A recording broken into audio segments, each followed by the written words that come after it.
Si vous êtes né dans les années 50 et 60, alors vous allez peut-être suivre le message qui suit avec un intérêt particulier.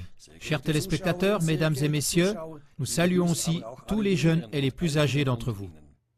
Nous connaissons tous ces magnifiques cartes postales et leurs paysages idylliques à en couper le souffle avec un ciel d'un bleu profond.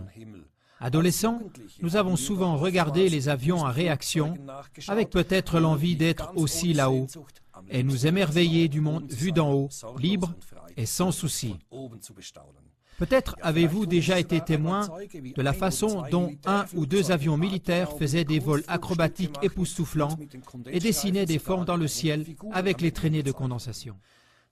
Que ce soit des avions de ligne ou bien lors de voltiges aériennes, sûrement vous avez pu suivre des yeux pendant un temps les traînées de condensation jusqu'à ce qu'elles se soient peu à peu dissoutes.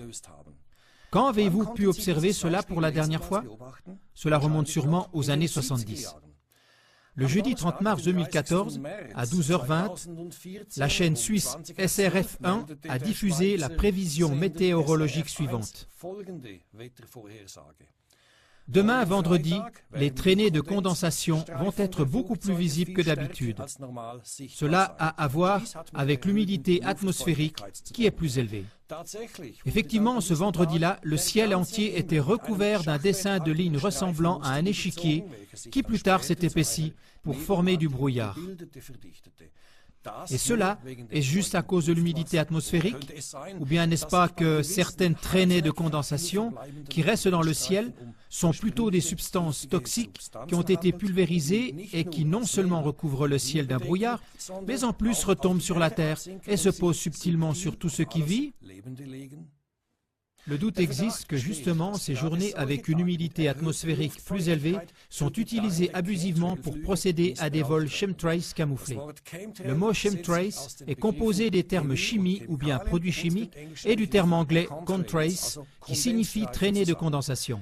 Ces traînées de condensation contiennent, en plus des gaz résiduels provenant des réacteurs, encore d'autres produits chimiques. Ces traînées de condensation-là ont la particularité de rester plus longtemps visibles dans le ciel. En plus d'autres produits, elles contiennent souvent du barium et de l'aluminium. Ces vols-là sont souvent accomplis de telle façon que les traînées de condensation laissent derrière elles une structure ressemblant à une grille sur une grande partie du ciel. Les raisons pour ces interventions pourraient être la manipulation de la météo, notamment pour réduire les effets de serre, et peut-être même la réduction subtile des organismes vivants. Ce dont nous avons besoin, c'est d'une explication claire sur quand et où ont lieu des interventions de géo-engineering, donc des interventions de chemtrails. Des mesures complètes doivent être faites. Il est inadmissible que la population puisse être mise en danger sans avoir connaissance des faits réels. À propos de faits, Mark Twain a dit un jour une remarque intéressante sur ce sujet. On doit connaître les faits avant qu'ils puissent être tordus. Chers téléspectateurs, chères téléspectatrices, ce n'est pas seulement de ce sujet que CLA TV traite inlassablement. Malheureusement, car on doit dire malheureusement, le monde entier et surtout les hommes qui y vivent proposent beaucoup d'autres sujets encore. Des sujets que les puissantes instances supérieures essayent trop souvent de glisser sous le tapis. Heureusement que la contre-voix est de plus en plus forte. Vous aussi, restez inlassablement accrochés. Merci pour votre intérêt. Au revoir.